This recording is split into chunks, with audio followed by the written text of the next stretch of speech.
अस्सलाम वालेकुम students, welcome to campus.pk। उम्मीद है तमाम स्टूडेंट्स खैरियत से होंगे, एंजॉय कर रहे होंगे। तो आज हमने नेक्स्ट अपना जो टॉपिक स्टार्ट करना है that is very important and it is related to replication. ठीक है, इससे रिलेटेड आज हम सारी बातें करने की कोशिश करेंगे कि रेप्लिकेशन कैसे होती है, क्यों होती है, ठीक है, और इसको करने का जो प्रोसेस है वो कौन सा होता है। सारा कुछ जो है ना वो आज हम डिस्कस करने की इंशाल्लाह कोशिश करेंगे। ठीक है बच्चों, चलें तो आगे हैं। मेरे ख्याल मोस्टली स्टूडेंट्स जो हैं वो क्लास में आ चुके हुए हैं। हम इंशाल्लाह डीएनए की रेप्लिकेशन स्टार्ट करते हैं। डीएनए की रेप्लिकेशन बच्चों क्यों होती है, तो पहला क्वेश्चन ही मेरा ये है कि डीएनए की रेप्लिकेशन क्यों होती है। उसके लिए मैं आपको एक छोटी सी मिसाल दूंगा। सपोज ये एक सेल है, ये क्या सेल है, इस सेल के अंदर आपको पता क्रोमोसोम पड़े होते हैं। ठीक है, इस सेल की जब डिवीजन होती है तो इससे दो सेल बन जाते हैं, माइटोसिस होती है। उन दोनों सेल्स के अंदर वो क्रोमोसोम जाएगा। चेक करें ज़रा, ध्यान से देखें। सर आज तो आप वकील लग रहे हैं, बेटे ऐसे नहीं कहते। ये एक सेल है, इससे दो डॉटर सेल बने हैं। आपने ध्यान से देखना ही है, ऐसा कैसे हो सकता है कि ये जो इसका क्रोमोसोम है ये दोनों सेल्स में इक्वली चला जाए। ऐसा नहीं हो सकता ना। ये एक है, या तो ये वाला क्रोमोसोम ऊपर वाले को मिल जाएगा या ये क्रोमोसोम नीचे वाले को मिल जाएगा। ठीक है, बल्कि इसको मैं ना अनरेप्लिकेटेड की शक्ल में समझाता हूँ, क्योंकि नए वाले न्यूली फॉर्म्ड सेल्स के अंदर अनरेप्लिकेटेड क्रोमोसोम होता है। ठीक है, चले जी, ये एक क्रोमोसोम है इसके पास अनरेप्लिकेटेड। अब आप ये सोचें कि इसने अपने बच्चों के अंदर ये क्रोमोसोम तकसीम करना है और क्रोमोसोम के अंदर डीएनए तकसीम करना है, तो ये क्रोमोसोम अपने इस वाले डॉटर सेल को दे या इस वाले को दे। अगर ऊपर वाले को देता है तो नीचे वाले के साथ नाइंसाफ़ी है, और अगर ये नीचे वाले सेल को क्रोमोसोम दे दे तो ऊपर वाले सेल के साथ नाइंसाफ़ी है। ऊपर वाले सेल को वरासत हमेशा दोनों को इक्वली दी जाती है, इक्वली दी जाती है। अगर आपके पास कोई भी दौलत है, कोई भी चीज़ है, वो आप अपने दोनों बच्चों को इक्वल देंगे कि तो क्या दोनों को आधा आधा क्रोमोसोम मिल जाना चाहिए। आधा क्रोमोसोम मिलेगा तो इन्फॉर्मेशन पूरी नहीं जाएगी, सो इन्फॉर्मेशन भी पूरी होनी चाहिए। ठीक है, तो क्या किया जाए, क्या हल क्या है आपके पास, हल क्या है, हल क्या है। कोई सोल्यूशन तो होगा ना कि आप अपने दोनों डॉटर सेल्स को इक्वल इन्फॉर्मेशन दे सकें। तो उसका सोल्यूशन है रेप्लिकेशन। इसको मैं आसान करके आपको समझाता हूँ। अगर मेरे पास नोट्स आ जाएं कोई, ये मेरे पास एक यूँ समझे ये नोट्स हैं। ठीक है, ये जो नोट्स हैं ना बच्चों, ये नोट्स पेरेंट्स के पास हैं। अब पेरेंट चाहते हैं कि वो अपने बच्चों को ये वाले नोट्स इक्वली प्रोवाइड करें। अब इनको आधा आधा करके फाड़ के तो नहीं ना दे सकते, तो इन नोट्स की रेप्लिकेशन की जाएगी। जब आप इन नोट्स की रेप्लिकेशन करेंगे, कॉपी कराएंगे, तो इस नोट्स के दो सेट बन जाएंगे। एक कॉपी आ जाएगी, जैसे कि ये कॉपी आ गई। अब ये वाली कॉपी एक को दी जाएगी और दूसरी वाली कॉपी दूसरी को दी जाएगी। ठीक है, अच्छा जी। कैन एनीवन टेल मी कि टीलोमरेज के बारे में पंजाब कौन सा टॉपिक है, कौन सा। बेटे नहीं, टीलोमरेज का पंजाब टेक्स्ट में नहीं लिखा हुआ, ये मैंने वैसे आपको बोर्ड पे करवाया था, आप उस लेक्चर को नोट करें। सो रेप्लिकेशन इज़ द सॉल्यूशन। तो मैं नोट्स को वापस रख रहा हूँ।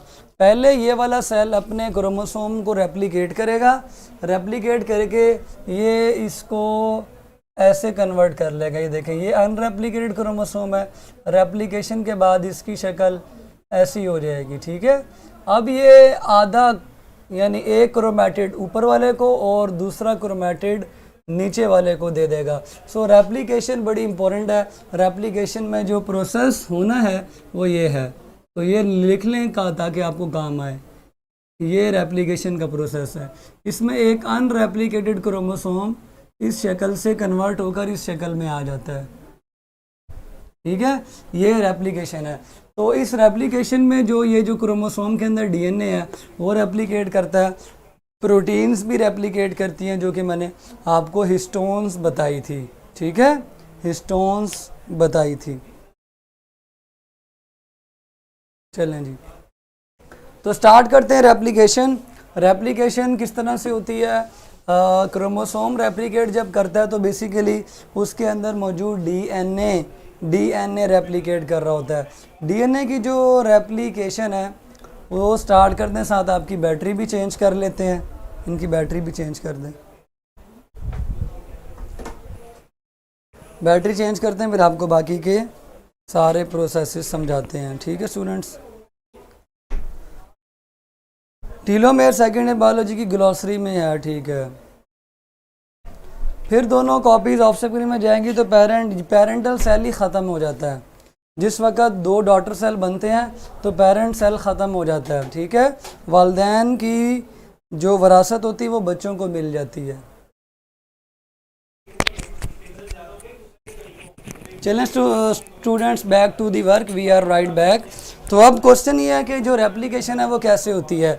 डीएनए क्रोमोसोम की रेप्लिकेशन के लिए इसके अंदर मौजूद जो डीएनए है वो रेप्लिकेट करेगा और प्रोटीन भी रेप्लिकेट करेगी, हिस्टोन प्रोटीन भी रेप्लिकेट करेगी, और ये दोनों की रेप्लिकेशन जो है ना एस फेज़ में होगी। ये दोनों की रेप्लिकेशन कहाँ पे होती है? एस फेज़ में, जो कि इंटरफेस का दरमियान वाला फेज़ है। हिस्टोन की और डीएनए दोनों की रेप्लिकेशन, ठीक है, डीएनए की भी और हिस्टोन की भी, दोनों की रेप्लिकेशन बड़ी इंपॉर्टेंट है। सो हमने हिस्टोन की नहीं पढ़नी, हमने सिर्फ डीएनए की रेप्लिकेशन पढ़नी है, क्योंकि हिस्टोन तो उसकी सिर्फ मेंटेनेंस के लिए काम कर रहा होता है, उसकी रैपिंग के लिए, और उसके न्यूक्लियोसोम बनाता है। We will only discuss DNA replication. DNA replication के जो मॉडल्स हैं कि डीएनए कैसे रेप्लिकेट होता है वो हम पहले डिस्कस कर लेते हैं। पहला मॉडल है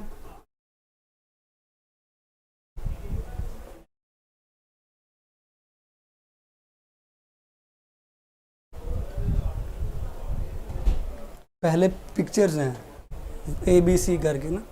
अच्छा जी, पहला जो इसका मॉडल है that is conservative model. Conservative model जो है ना वो कैसे समझेंगे हम? कंजर्वेटिव मॉडल का मतलब है कि जब डीएनए का पेरेंटल मॉलिक्यूल रेप्लिकेट करता है, सपोज ये एक पेरेंटल मॉलिक्यूल है, ठीक है, इस पेरेंटल मॉलिक्यूल से, ठीक है, इस पेरेंटल मॉलिक्यूल से दो मॉलिक्यूल बन जाते हैं। ठीक है, ये पेरेंटल मॉलिक्यूल है P और ये इसके दो डॉटर जो मॉलिक्यूल बनेंगे, इसमें से एज इट इज़ ये वाला मॉलिक्यूल ये पेरेंटल मॉलिक्यूल ही रहेगा, ये as it is parental molecule है। ठीक है, मीन ये जैसा था वैसे ही इधर है। सो पहला डॉटर मॉलिक्यूल वही कंसिडर होगा जो पेरेंटल है, दूसरा जो डॉटर मॉलिक्यूल होगा वो नया बनेगा, एंटायरली न्यू बनेगा, एंटायरली न्यू बन जाएगा। उसका इससे कोई लेना देना नहीं है, बल्कि वो इसको देख के इसी जैसा एक नया मॉलिक्यूल बन जाएगा, इसको देख के इसी जैसा एक नया मॉलिक्यूल बन जाएगा। सो ये दो डॉटर मॉलिक्यूल हैं स्टूडेंट्स, इनमें से ये वाला जो मॉलिक्यूल है ये एग्जैक्ट यही है, एग्जैक्ट यही है। इस मॉलिक्यूल में दो चीज़ें ध्यान से आपने समझनी है। पहली ये है कौन कौन सी है यहाँ पे, ठीक है, लें जी। पहली चीज़ क्या है, वो इस डीएनए का प्राइमरी स्ट्रक्चर होता है। प्राइमरी स्ट्रक्चर कहते हैं डीएनए का जो डुप्लेक्स है, दैट इज डीएनए का जो जीन का सीक्वेंस है, सीक्वेंस ऑफ जीन्स, यानी ये डीएनए के अंदर जो जीन्स का सीक्वेंस है वो इस मॉलिक्यूल का प्राइमरी स्ट्रक्चर है। और इसका जो सेकेंडरी स्ट्रक्चर है, सेकेंडरी जो स्ट्रक्चर है हमने जैसे प्रोटीन के अंदर डिस्कस किया था, वो इसका डुप्लेक्स है, वो इसका डुप्लेक्स है। तो सेकेंडरी और प्राइमरी दोनों स्ट्रक्चर्स कंजर्व्ड रहेंगे, प्राइमरी भी कंजर्व्ड है, प्राइमरी भी कंजर्व्ड है और सेकेंडरी स्ट्रक्चर भी कंजर्व्ड है।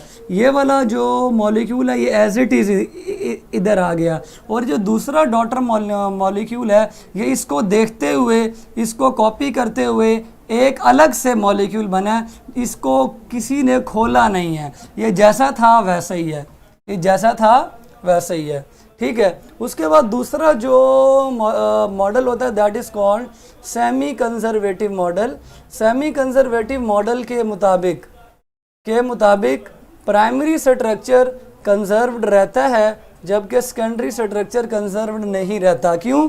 क्योंकि मॉलिक्यूल खुल जाता है। मॉलिक्यूल को खुलने को हमने मैट्रिक में अनजिप कहा था। ये मॉलिक्यूल है, ठीक है, पेरेंटल मॉलिक्यूल है, ये खुल जाएगा। जब ये डॉटर मॉलिक्यूल में कन्वर्ट होगा तो ये खुल जाएगा। खुलने की रीज़न क्या है? ताकि ये अपने जैसा दूसरा स्ट्रैंड बना सके। अब खुल गया, इसका मतलब डुप्लेक्स जो है ना, डुप्लेक्स वो मेंटेन नहीं रहा, वो कंजर्व्ड नहीं रहा, वो खुल चुका। लेकिन इसका जो सीक्वेंस है, न्यूक्लियोटाइड्स का जो सीक्वेंस है, जीन्स का जो सीक्वेंस है, जीन्स का या न्यूक्लियोटाइड्स का जो सीक्वेंस है वो नहीं चेंज होगा, वो वैसे ही रहेगा, सीक्वेंस नहीं बदलेगा। ATGCC का जो भी सीक्वेंस है वो नहीं बदलेगा। सो प्राइमरी स्ट्रक्चर कंजर्व्ड रहेगा। नया जो डॉटर का मॉलिक्यूल बनेगा, दोनों मॉलिक्यूल, उनमें से एक स्ट्रैंड पेरेंट का होगा और दूसरा स्ट्रैंड नया होगा। सो सीक्वेंस कंजर्व्ड है लेकिन डुप्लेक्स खुल चुका। डुप्लेक्स मेंटेन नहीं रहा, उसको खोल दिया और खोल के दोनों धागों ने अपना अपना दूसरा धागा कंप्लीट कर लिया। This is called semi conservative model of replication. तीसरा मॉडल होता है डिस्पर्सिव मॉडल। डिस्पर्सिव मॉडल क्या कहता है? वो ये कहता है कि जो पेरेंटल डीएनए का मॉलिक्यूल था, पेरेंटल डीएनए का जो मॉलिक्यूल था वो और जो नया मॉलिक्यूल बनेगा, ये दोनों मिक्स हो जाएंगे, डिस्पर्स हो जाएंगे। कुछ टुकड़े पुराने और कुछ टुकड़े नए होंगे। मतलब धागा पूरा नहीं होगा, टुकड़ों की फॉर्म में होगा। मतलब ये जहाँ मैं डार्क कर रहा हूँ ये हो सकता है पेरेंट का हो, ये आगे डॉटर का हो, ये पेरेंट का हो। मीन टुकड़ों की फॉर्म में नया मॉलिक्यूल बनेगा, टुकड़ों की फॉर्म में। ये टुकड़े हैं, इनमें से ये वाला पहला टुकड़ा हो सकता है डॉटर का हो, अगला लाइट है, फिर अगला मैं डार्क कर देता हूँ। मतलब छोटे थोड़े टुकड़े और ये मिक्स हो जाएंगे। पेरेंट्स के और डॉटर के जो टुकड़े हैं वो मिक्सअप हो जाएंगे। ठीक है जी। अब मैं इनको रेस कर देता हूँ और आपको डायग्राम HD आपको दिखाता हूँ कि आपको सही तरह कलरफुल, क्योंकि यहाँ पे तो कलरफुल मार्कर से नज़र नहीं आता। मैं सबसे पहले आपको semi conservative model of DNA replication show करता हूँ। आपने मुझे बताना है कि आपको नज़र आ रहा है या नहीं आ रहा है। ठीक है, चेक करें बच्चों कि आप लोगों को नज़र आ रहा है DNA रेप्लिकेशन का सेमी कंजर्वेटिव मॉडल। हाँ जी, हाँ जी बच्चों, are you looking, are you watching? जल्दी से बताएं।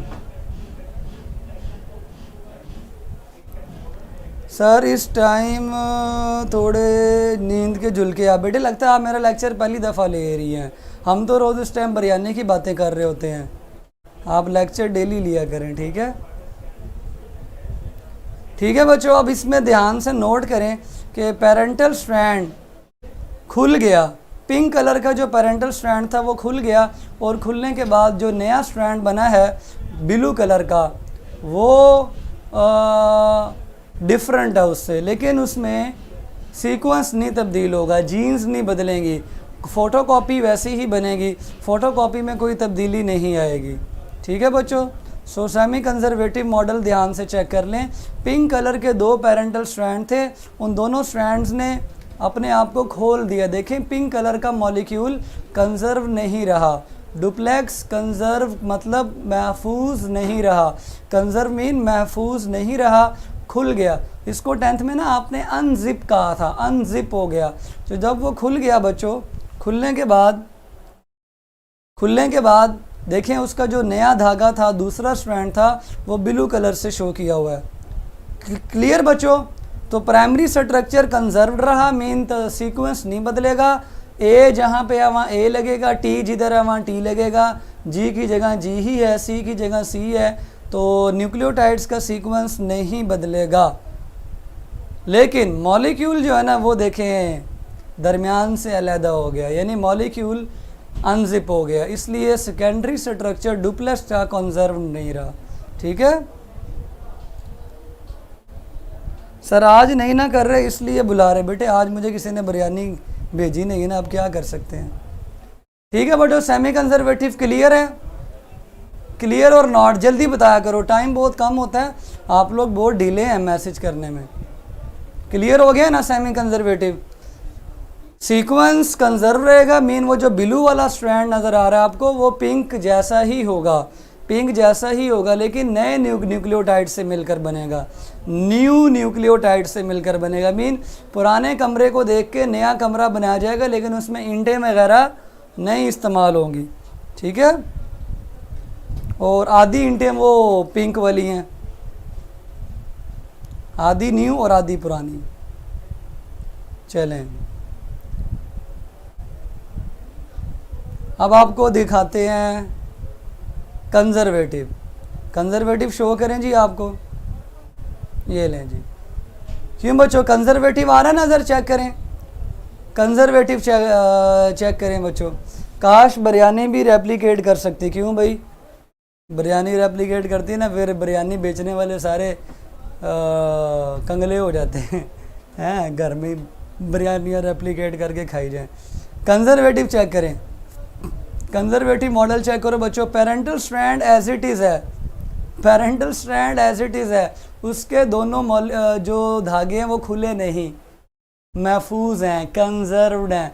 उसका प्राइमरी स्ट्रक्चर भी कंजर्व्ड है और सेकेंडरी भी, मीन सीक्वेंस भी कंजर्व्ड है और महफूज डुप्लेक्स इटसेल्फ भी महफूज है, वो ख़ुद भी महफूज है। और डॉटर जो DNA है ब्लू कलर में वो एंटायरली न्यू बना है, उसके दोनों स्ट्रैंड्स अलग से बने हैं, एंटायरली न्यू। पेरेंटल महफूज है, पेरेंटल को कोई दरमियान से खोल नहीं सका, खोल नहीं सका, खोल नहीं सका। इस लाइन पे गौर करना है। जब पेरेंटल मॉलिक्यूल को खोल ना सकें, डुप्लेक्स को दरमियान से अनजिप ना कर सकें, डुप्लेक्स कंजर्व्ड रहे, तो इसका मतलब वो कंजर्वेटिव मॉडल है। क्लियर बच्चों? कंजर्वेटिव क्लियर बच्चों? कंजर्वेटिव क्लियर है? आवाज़ बड़ी कम आती है आपको। कंजर्वेटिव क्लियर है तो आगे चलते हैं डिस्पर्सिव की तरफ। ठीक है,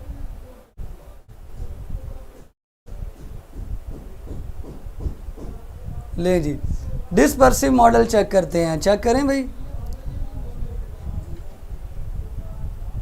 हाँ जी।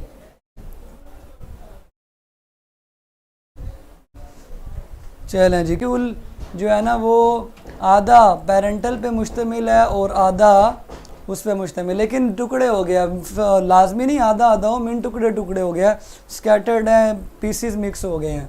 क्यों बच्चों, समझ आ गया सबको?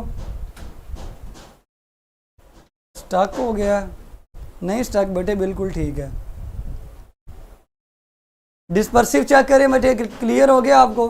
पेरेंटल मॉलिक्यूल डॉटर मॉलिक्यूल के बीच में स्कैटर्ड हो चुका हुआ है। Parental molecule has been dispersed between the daughter molecules, वो डॉटर मॉलिक्यूल्स के दरमियान डिस्पर्स हो चुका हुआ है। ठीक है, मीन डिस्पर्स हो गया। बच्चों क्लियर हो गया? क्लियर है, समझ आ गई सबको? अब ये 3 तरह से रेप्लिकेशन के मॉडल पेश किए गए। अब सवाल ये है कि इनमें से सच्चा कौन सा है, इनमें से कौन सा रेप्लिकेशन का मॉडल ठीक है। अब वो रेप्लिकेशन का मॉडल कौन सा ठीक है वो बताने के लिए मैस्लन और स्टाहल आए, उन्होंने एक्सपेरिमेंट किया। चेक करते हैं जी एक्सपेरिमेंट करके। ले, वेरी गुड, स्क्रीनशॉट भी ले लिया।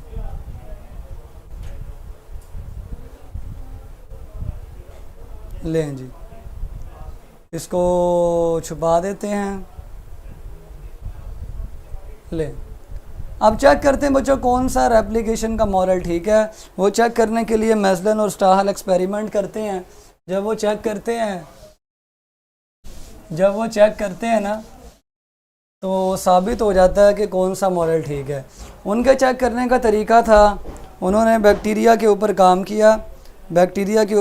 किया और बैक्टीरिया के अंदर एप्लीकेशन के ऊपर स्टडी की, रिसर्च की। सो बच्चों मैं आप लोगों को करवाने लगा हूँ, ध्यान से आपने नोट करना है, इंशाल्लाह आपको समझ आ जाएगी। ले स्टूडेंट्स, सबसे पहले मेजलन और स्टाहल एक्सपेरिमेंट ने क्या किया? मेजलन एंड स्टाहल एक्सपेरिमेंट ने क्या किया? एक्सपेरिमेंट में इन्होंने क्या किया? इन्होंने बैक्टीरिया लिए, बैक्टीरिया। ठीक है बच्चों, ध्यान से मेरी बातों पे गौर करना है, इंशाल्लाह आपको समझ आ जाएगी और बहुत आसान लफ्ज़ों में मैं आपको ये समझाऊंगा। इन्होंने बैक्टीरिया लिया, आपको पता है बैक्टीरिया को ग्रो करवाते हैं ना लैब के अंदर, इस काम को कल्चर कहते हैं। ठीक है, कल्चर कहते हैं। बैक्टीरिया की तरह प्लेट थोड़ी बड़ी कर लें, प्लेट थोड़ी सी बड़ी कर लें। ठीक है, इन्होंने बैक्टीरियल कल्चर लगाने के लिए प्लेट ली। ठीक है, ये एक पैट्री प्लेट है। This Petri plate is brought to you by me Asif Babir. ठीक है जी, ये एक पैट्री प्लेट है। इसी तरह ही है? नहीं, ऐसे नहीं, ये ऐसे बनेगी ये। हाँ, ऐसे। अब ठीक है, ये एक पैट्री प्लेट है बच्चों। ठीक है, बड़ी मुश्किल से बनी है, मुझसे परेशान नहीं होना। इस पैट्री प्लेट के अंदर उसने बैक्टीरिया को ग्रो करवाया और ये जो मीडियम था ना, this was the nitrogen 15 medium, N15 medium था बच्चों। ये मीडियम का मतलब होता है वो इन्वायरमेंट जहाँ पे आपने बैक्टीरिया को ग्रो करवाना है, जो आपने उनको खाना पीना देना है। इस मीडियम के अंदर बैक्टीरिया ग्रो हुए, ये काफ़ी ज़्यादा बैक्टीरिया हैं जी। ये बैक्टीरिया इसके अंदर ग्रो हो गए, ये सारे बैक्टीरिया इसके अंदर ग्रो हो गए। These are what? These are the bacteria. ये यहाँ पे ग्रो करवा लिए। जब नाइट्रोजन 15 वाला इसने मीडियम दिया है, तो आपको पता है ना डीएनए के अंदर नाइट्रोजनस बेसिस होती हैं। तो ये जो बैक्टीरिया ने अपना नया डीएनए तैयार किया है, इन सारे बैक्टीरिया के पास अब हैवी नाइट्रोजन चली गई है, मीन इनका डीएनए हैवी हो चुका हुआ है, इनका डीएनए हैवी हो चुका हुआ है। ठीक है बच्चों, सो पहला पॉइंट क्या किया? पहले पॉइंट में मेजलन और स्टाहल ने इन बैक्टीरिया का डीएनए हैवी कर दिया, इन बैक्टीरिया का डीएनए हैवी कर दिया। और ये कौन है जी? बैक्टीरिया। ठीक है जी, दीज आर द बैक्टीरिया। और ये बैक्टीरिया की इन्होंने ग्रोथ करवाई है, बैक्टीरिया की ग्रोथ। इस बैक्टीरियल ग्रोथ को कल्चर कहते हैं। तो सबसे पहले स्टेप में उन्होंने हैवी आइसोटोप वाले nitrogen, heavy isotope of nitrogen वाले मीडियम में ग्रो करवाया। सो अब जो इन बैक्टीरिया का डीएनए है वो हैवी है। बच्चों एक बार कमेंट कर दो,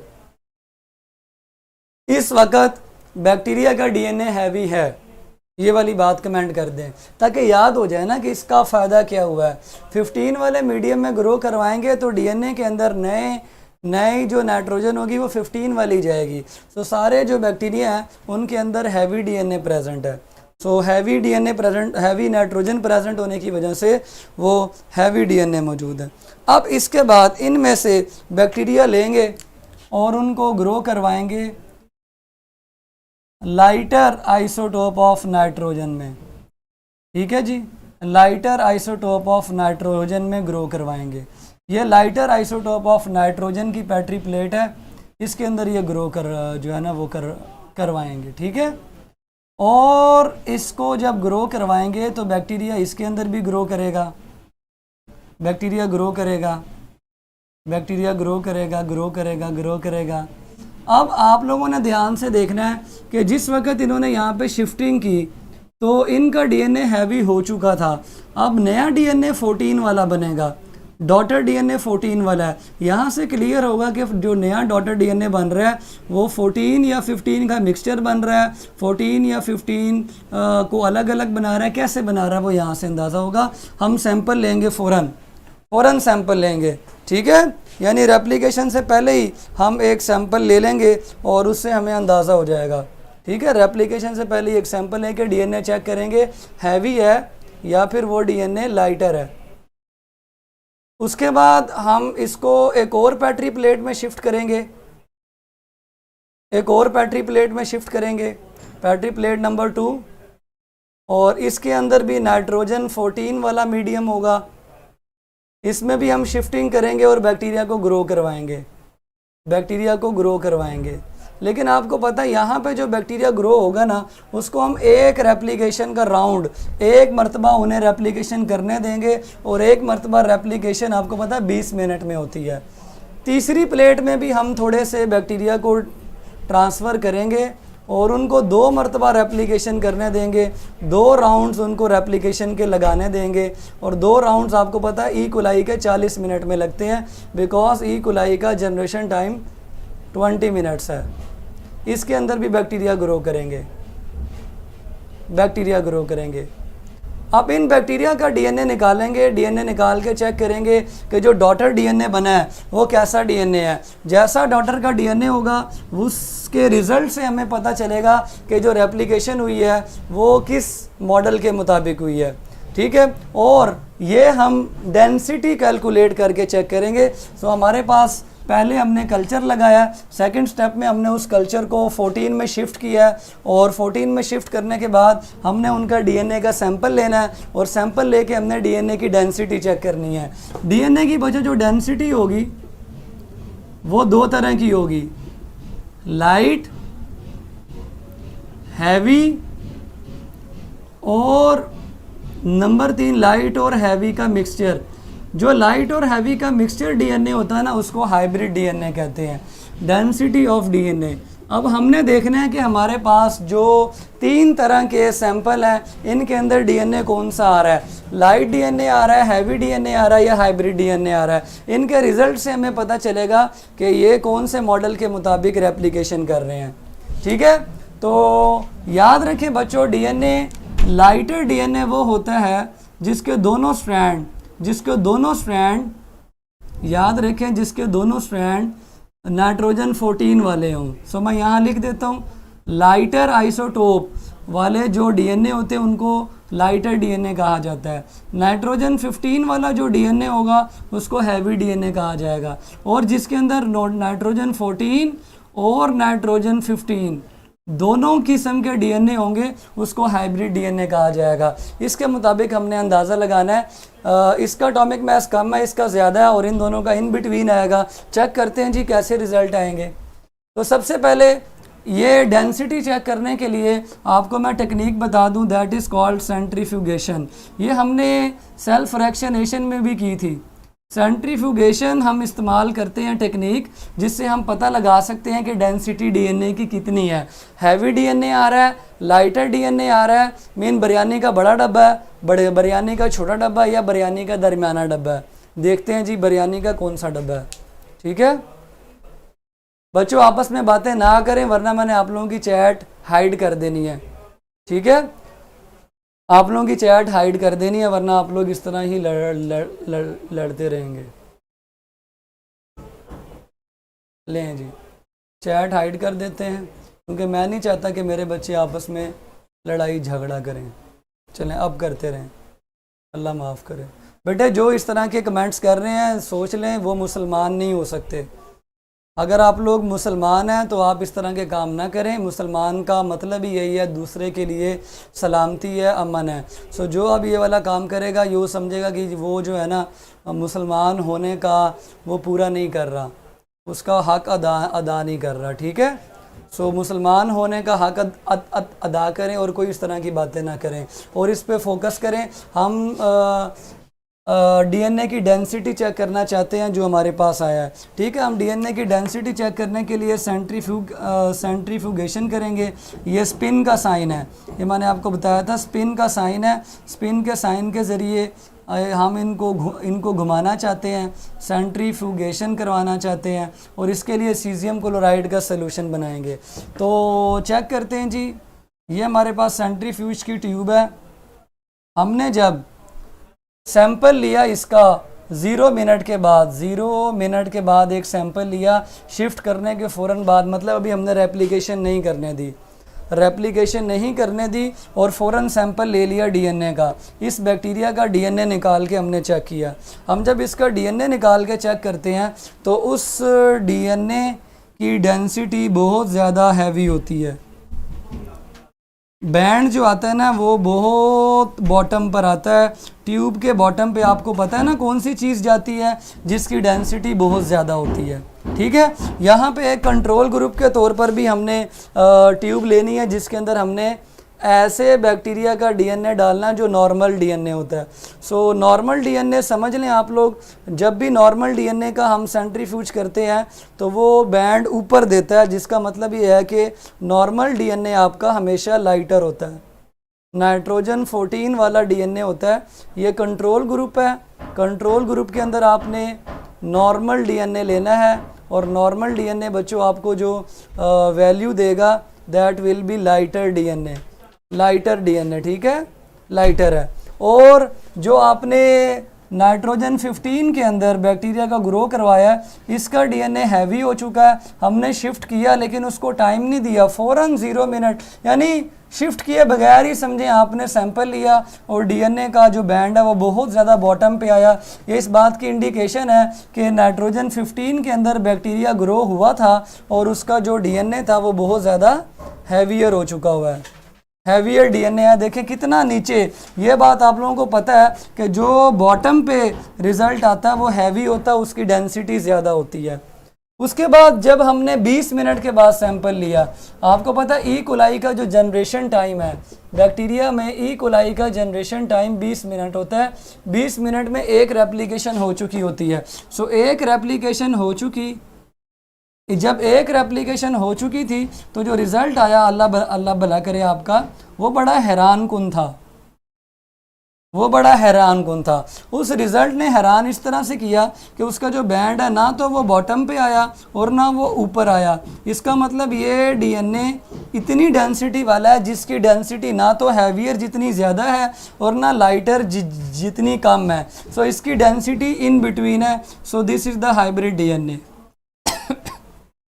अब क्वेश्चन ये है कि ये हाइब्रिड डीएनए कौन से वाला है। हाइब्रिड डीएनए हमारे मॉडल्स में दो तरह के हैं, एक वो जो सेमी कंजर्वेटिव है जिसमें एक पिंक स्ट्रैंड और एक ब्लू स्ट्रैंड है, वो भी हाइब्रिड है, और एक डिस्पर्सिव का जो डॉटर स्ट्रैंड है वो भी हाइब्रिड है। मीन कुछ टुकड़े पेरेंट्स के हैं और कुछ टुकड़े डॉटर के हैं, वो भी हाइब्रिड है, मिक्स हो चुका हुआ है। सो 15 वाला डीएनए 14 के साथ मिक्स हो गया, मिक्स होके हाइब्रिड डीएनए आया। इसकी डेंसिटी ना तो हैवियर जितनी ज़्यादा आई और ना लाइटर जितनी कम, इसकी डेंसिटी देखें दरमियान में है, दोनों के इन बिटवीन है। सो हाइब्रिड डीएनए ने कंजर्वेटिव मॉडल को रिजेक्ट कर दिया। कंजर्वेटिव अगर मॉडल होता तो यहाँ पे दो बैंड आते, एक बैंड 15 वाला आता है क्योंकि 15 पेरेंटल मॉलिक्यूल है, और एक स्ट्रैंड और एक डीएनए पूरा 14 वाला आता। सो दो बैंड नहीं आए, इसका मतलब दो किस्म के डीएनए नहीं बनेंगे, ठीक है। अगर आप सेमी कंजर्वेटिव और कंजर्वेटिव में चेक करें तो कंजर्वेटिव में दो तरह का डीएनए और वो डिफरेंट है, एक पूरा पिंक और एक पूरा ब्लू। इसका मतलब दो बैंड आने चाहिए, यहाँ पे दो नहीं आए, मिक्स बैंड आया, हाइब्रिड आया। इसका मतलब कंजर्वेटिव मॉडल रिजेक्ट हो गया, पेरेंटल और डॉटर मॉलिक्यूल मिक्स होंगे।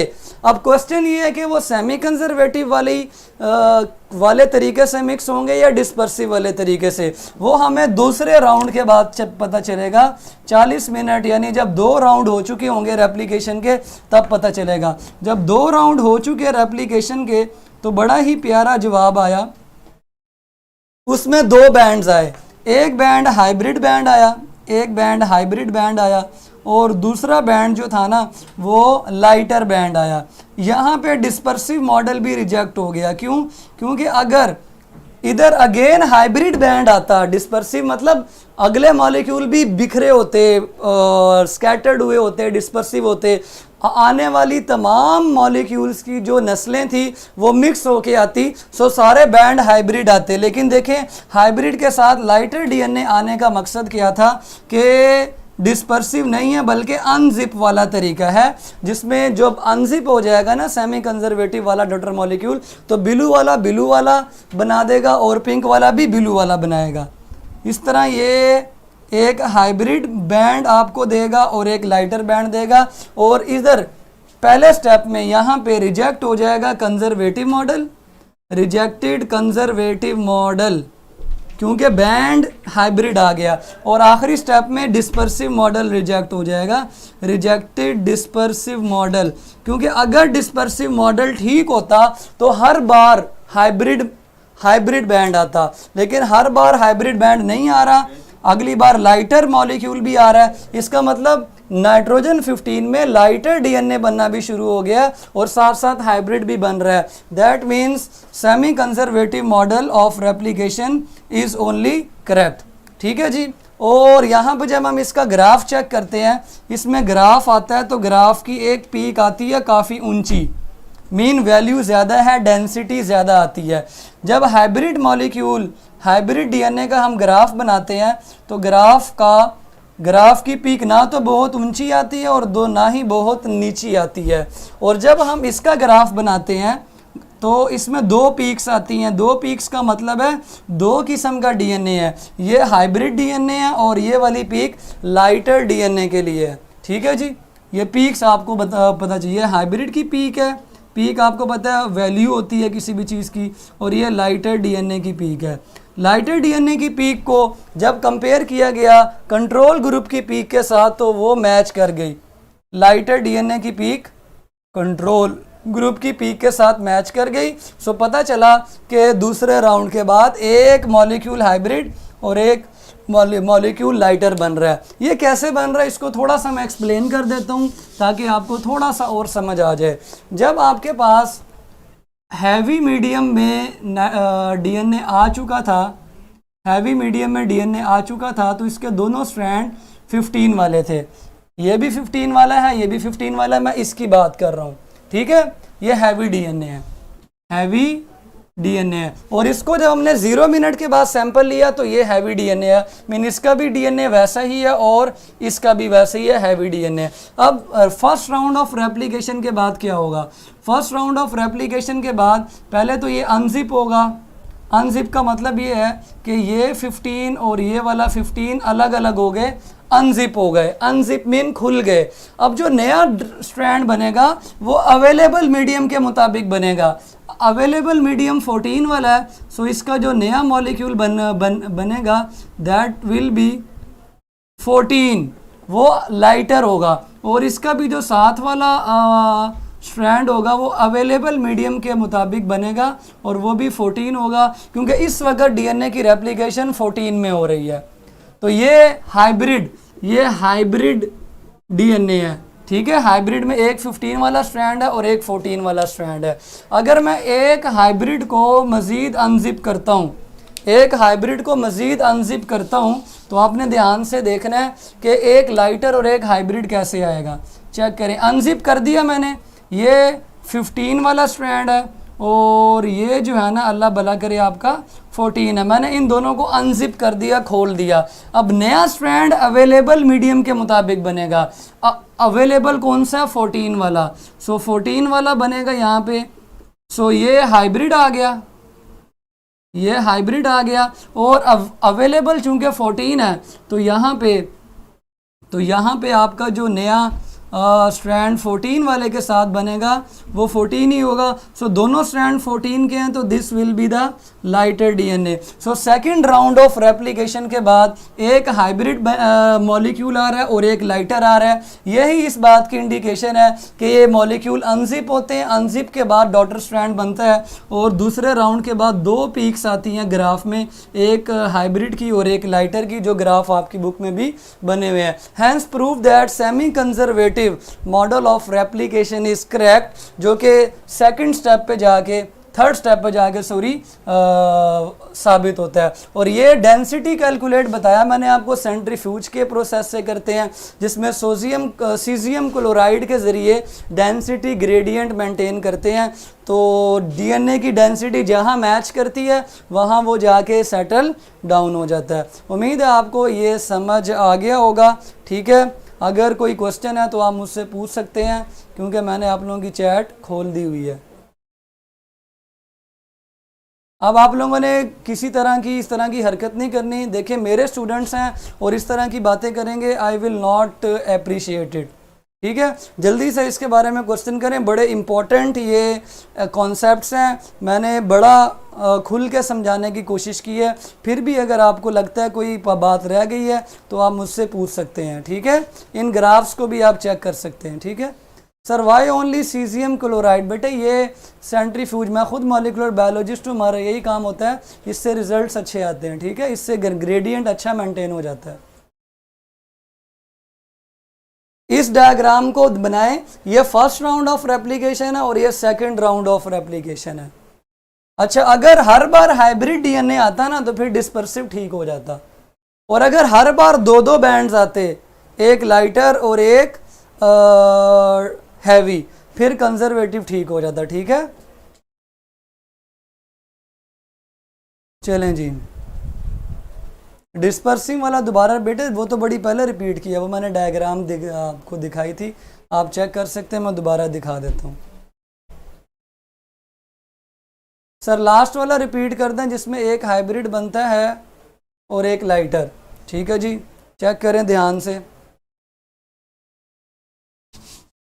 ये एक हाइब्रिड डीएनए है, हाइब्रिड डीएनए पेरेंटल है, हाइब्रिड डीएनए क्या है, पेरेंट के तौर पर यहाँ पे एक्ट करेगा।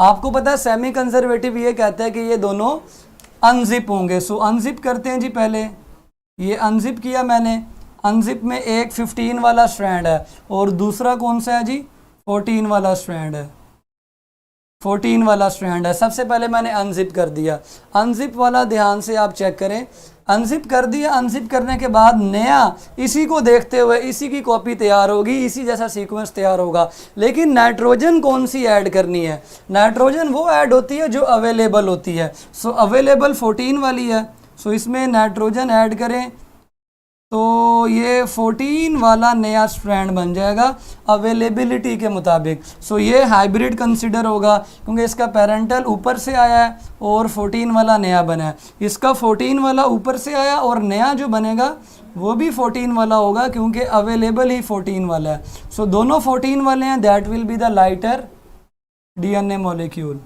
And this is the hybrid DNA.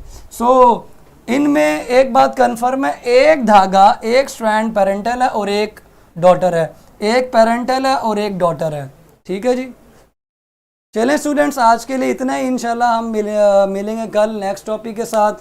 आज मेरा मूड था कि मैं प्रोसेस भी एक्सप्लेन कर दूं। सीजियम क्लोराइड, बेटे सीजियम क्लोराइड एक ना आपको पता है साल्ट है, इस साल्ट का जो सोल्यूशन होता है ना वो यहाँ पे ग्रेडियंट मेंटेन कर देता है। Gradient mean concentration, concentration caesium chloride की कंसंट्रेशन जो होती है वो बॉटम पे ज़्यादा होती है और ऊपर कम होती है। तो जब कोई चीज़ कम ज़्यादा होती है ना वहाँ पे ग्रेडियंट मेंटेन हो जाता है। नीचे सीजियम क्लोराइड के आयन ज़्यादा हैं, सोल्यूशन कंसनट्रेटेड है, ऊपर कंसनट्रेटेड नहीं है। सो जब हम इसमें डीएनए का सैंपल डालेंगे तो डीएनए सेंट्रीफ्यूज के दौरान वहाँ पे सेटल डाउन होगा जहाँ उसकी डेंसिटी सीजियम क्लोराइड के सोल्यूशन के साथ मैच करेगी। ऑब्वियसली नीचे डेंसिटी ज़्यादा होगी, ऊपर कम होगी, इतनी सी बात है। सो आपको इसको एक्सप्लेन करने की ज़रूरत नहीं थी, लेकिन फिर भी मैंने बता दी। चले स्टूडेंट्स, कल मिलेंगे इंशाल्लाह नेक्स्ट डीएनए की रेप्लिकेशन के प्रोसेस के साथ। कल मैं आपको एनिमेशन वीडियो दिखाऊंगा, उसके लिए आपने प्रोसेस ऑफ रेप्लिकेशन पहले से पढ़ कर आना है। इंशाल्लाह कल मिलेंगे, कल तक के लिए अपना ख्याल रखें। Allah Hafiz. The replication of DNA begins at a sequence of nucleotides called the origin of replication. Helicase unwinds the double-stranded